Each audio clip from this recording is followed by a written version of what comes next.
नमस्कार दोस्तों, आपका एक बार फिर स्वागत है study with Sudhir sir channel में।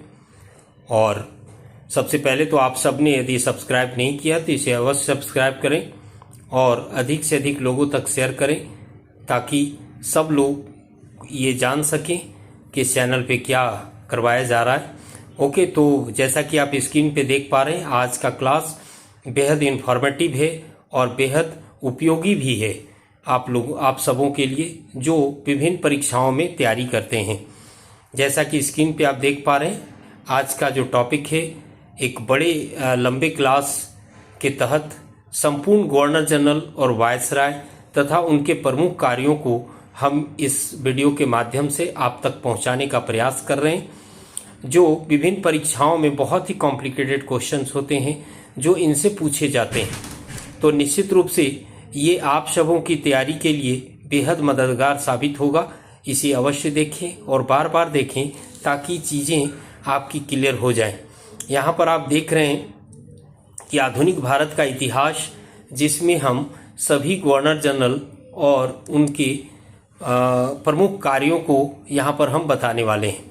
ठीक है, तो गवर्नर जनरल जानने से पहले, गवर्नर जनरल जैसा कि आप सब जानते हैं कि गवर्नर जनरल जो है ये 1773 के रेगुलेटिंग एक्ट आने के बाद 1773 के रेगुलेटिंग एक्ट आने के बाद गवर्नर का ही नाम गवर्नर जनरल हो गया था। लेकिन इस गवर्नर जनरल पढ़ने से पहले आपको बंगाल के जो प्रसिद्ध गवर्नर थे या बंगाल में जो गवर्नरों की एक लिस्ट है उसको हम लोग जानने का प्रयास करेंगे, जिसके तहत पहला गवर्नर है बंगाल का वो रॉबर्ट क्लाइव।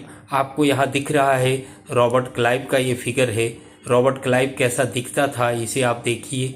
ठीक है, रॉबर्ट क्लाइव, तो रॉबर्ट क्लाइव पहला गवर्नर था और इसे भविष्य का अग्रदूत भी कहा गया है रॉबर्ट क्लाइव को। ठीक है, रॉबर्ट क्लाइव का फेज पहले समझिए। रॉबर्ट क्लाइव जो है पहली बार जो यहाँ आया वो 1757 एज ए गवर्नर जो आया वो 1757 से लेकर 60 तक रहा। फिर दूसरा फेज इसका जो था वो 1765 से लेकर 1767 के बीच रहा ये इसका फेज गवर्नर का।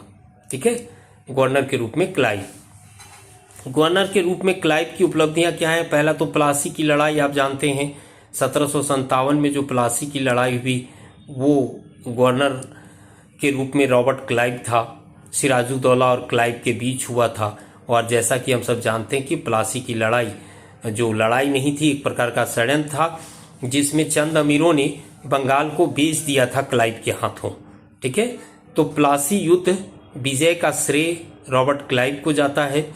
और प्लासी युद्ध के बाद क्लाइव जो है वापस चला गया था इंग्लैंड, और वहां से फिर जब बक्सर युद्ध बीता, बक्सर युद्ध जब समाप्त हुआ, जैसा कि आप जानते हैं कि बक्सर युद्ध आपका 1764 ईस्वी में हुआ था।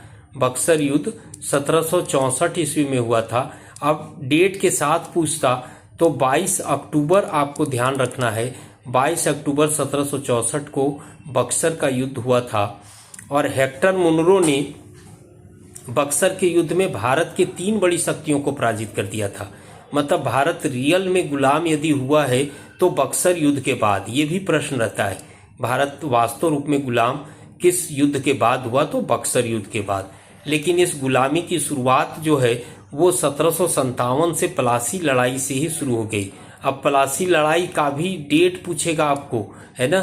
तो 23 जून 1757 को प्लासी की लड़ाई हुई थी।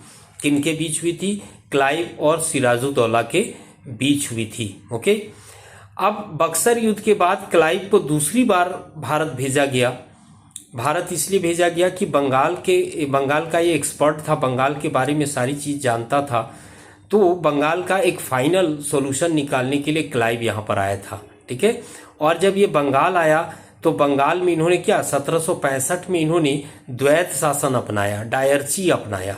ठीक है, द्वैत शासन बंगाल में अपनाया था क्लाइव ने 1765 में। ठीक है, यहाँ पर लगाया था जो 1772 तक चलेगा।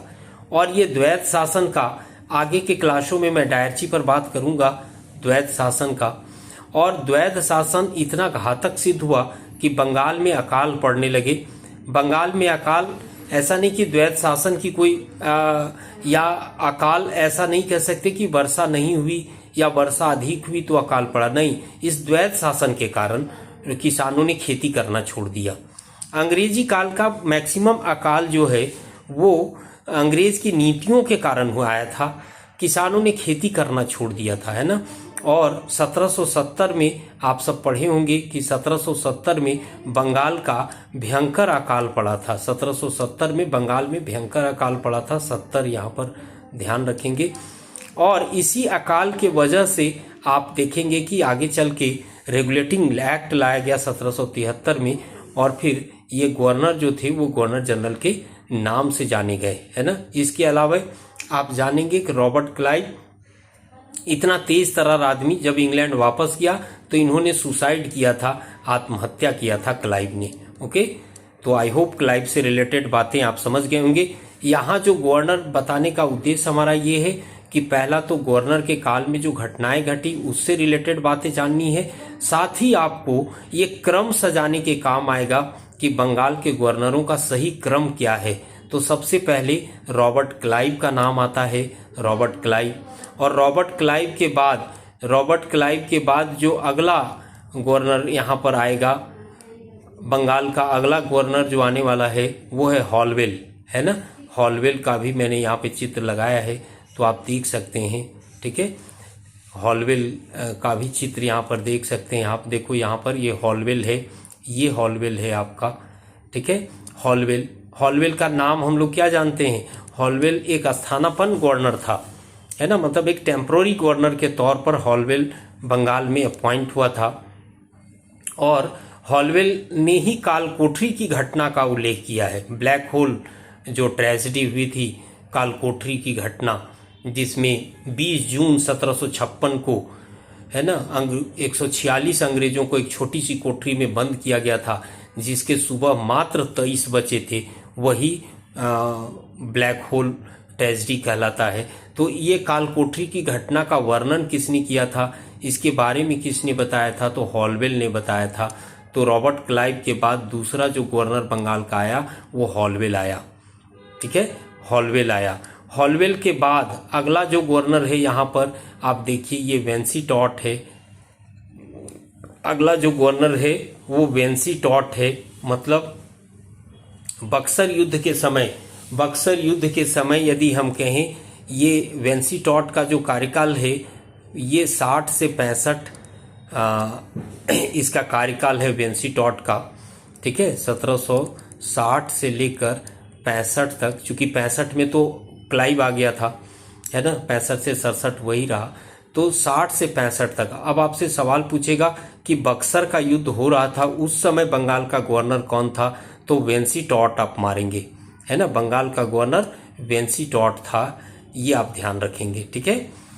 वेंसीटॉट के बाद आप यहाँ पर देखिए हेनरी वेरेलस्ट अगले गवर्नर के तौर पर आए हैं। और हेनरी वेरेलस्ट का जो कार्यकाल है वो आपको यहाँ पर 1765 तक वही था। तो यहाँ पर हेनरी वेरेलस्ट जो है वो 1765 से लेकर 1767 तक रहेगा, ठीक है, 67 या हम लोग कह सकते हैं 69 तक, है ना, 69 तक ये आपको वेरेलस्ट रहेगा, 67-69 तक, ठीक है। यहाँ तक मैं क्रम फिर से आपको, ये वेंसीटॉट जो है वो 60 से 65 है, और फिर हेनरी वेरेलस्ट जो है 67 से 69 तक रहेंगे। चूंकि 65 से 67 क्लाइव रहे थे तो यहाँ पर 67 सही होगा, 67 से 69 आपको वेरेलस्ट रहे हैं। और वेरेलस्ट के बाद ये 1769 से लेकर 72 तक जॉन कटियर रहेगा, ओके। तो ये ध्यान रखेंगे, मतलब बक्सर का युद्ध यदि हम लोग कहते हैं तो बक्सर के युद्ध के समय आपको वेंसीटॉट ये गवर्नर जनरल है, मैं पहले ही बता चुका हूं। उसके बाद देखिए अब जो द्वैत शासन, क्लाइव ने द्वैत शासन लगाया 1765 में, तो आपसे पूछ सकता है कि द्वैत शासन के दौर में बंगाल में कौन गवर्नर थे, तो आप मार सकते हैं 2 गवर्नर थे, एक हैरी वेरेलस्ट और जॉन कटियर, ये 2 गवर्नरों का कार्यकाल था जब बंगाल में द्वैत शासन या बंगाल में उतनी बड़ी अकाल हुई। या सीधा आपको पूछेगा 1770 में जब बंगाल में अकाल पड़ा तो उस समय कौन था, तो जॉन कटियर आप मार सकते हैं। जॉन कटियर बंगाल का गवर्नर था जब बंगाल में भयंकर अकाल पड़ा, जो रेगुलेटिंग एक्ट का आने वाले समय में एक प्रमुख कारण था।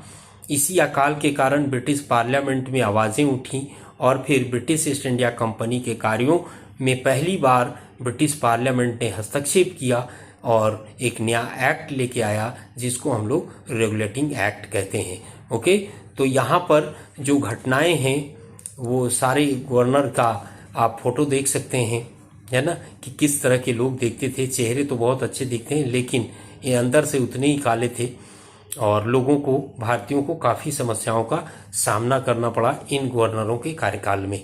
ओके, तो आई होप आप समझ गए होंगे कि बंगाल के जो गवर्नर हुए, ये गवर्नर क्लाइव है, हॉलवेल है, वेंसीटाट है और हैरी वेरेलेस्ट एंड जॉन कटियर, मतलब 5 गवर्नर का क्रम आपको ध्यान में रखना है। दूसरी बात, इनके कार्यकाल की घटनाओं को ध्यान में रखना है। कोई कार्यकाल जो हुआ उस समय कौन गवर्नर जनरल थे, तो ये सारी बातें परीक्षा में आपसे पूछे जाते हैं। ये बड़ा वेल नोन क्वेश्चन है इतिहास के, आधुनिक भारतीय इतिहास के, ये बहुत ही इंपॉर्टेंट क्वेश्चन है। तो आई होप ये आप याद रखेंगे।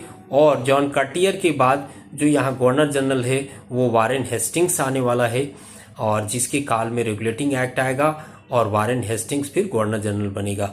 तो हम आगे लिए चल रहे हैं आपको गवर्नर जनरल की ओर, मतलब वारेन हेस्टिंग्स की ओर हम लोग आगे पढ़ेंगे। ओके, तो नेक्स्ट हम लोग स्टार्ट कर रहे हैं वारेन हेस्टिंग्स।